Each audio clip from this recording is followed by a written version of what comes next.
James was enjoying his life on the island of Sodor, but he still had a lot to learn. "You're a special mixed traffic engine," said the Fat Controller. "You can pull coaches or trucks quite easily, but you must learn by your mistakes." James knew what the Fat Controller meant. He could well remember that dreadful accident on his first day. "Be careful with the coaches, James," said Edward. "They don't like being bumped." Everyone came to admire James. "I'm a really splendid engine," he thought, and suddenly let off steam. A shower of water fell on the Fat Controller's nice new top hat. Just then the guard blew his whistle, and James thought they had better go. Go on," he puffed to Edward. Don't push," replied Edward. The coaches were grumbling too. Don't go so fast, but James didn't listen.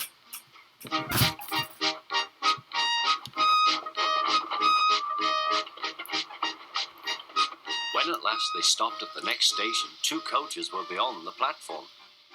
They had to go back to let the passengers out. But no one seemed to know about the Fat Controller's top hat, though James felt happier. Presently they came to the station where Thomas was waiting with his 2 coaches. "Hello, James," said Thomas. "Feeling better?" "That's right." "Oh, that's my guard's whistle. I must go. I don't know what the Fat Controller would do without me to run this branch line," and he puffed off importantly. Edward and James passed the field where James had had his accident. The fence was mended and the cows were back again.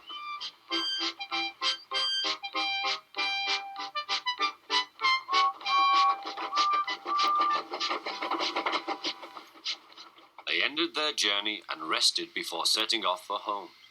James was still wondering what the Fat Controller would have to say about his top hat.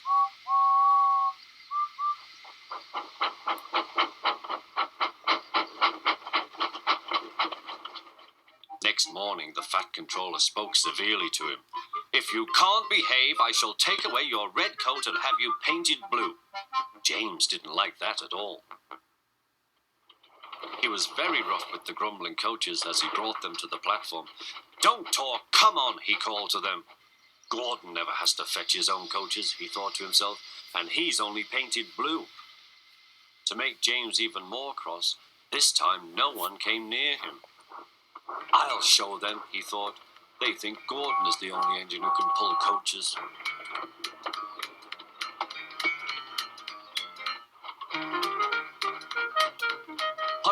Hurry, puffed James. You're going too fast, replied the coaches. James laughed and tried to go faster, but the coaches wouldn't let him. "We're going to stop," they said. "We're going to stop."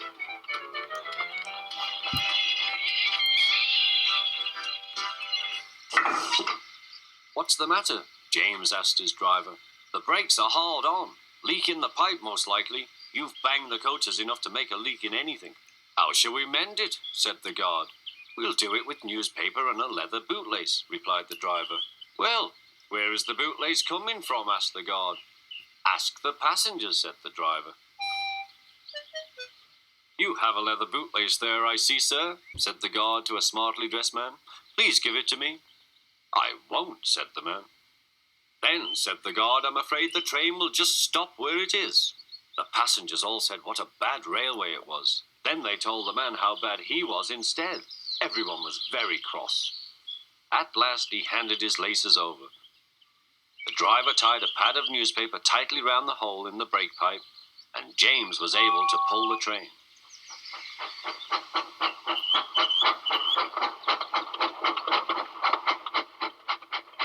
But he was a sadder and wiser James, and took care never to bump coaches again.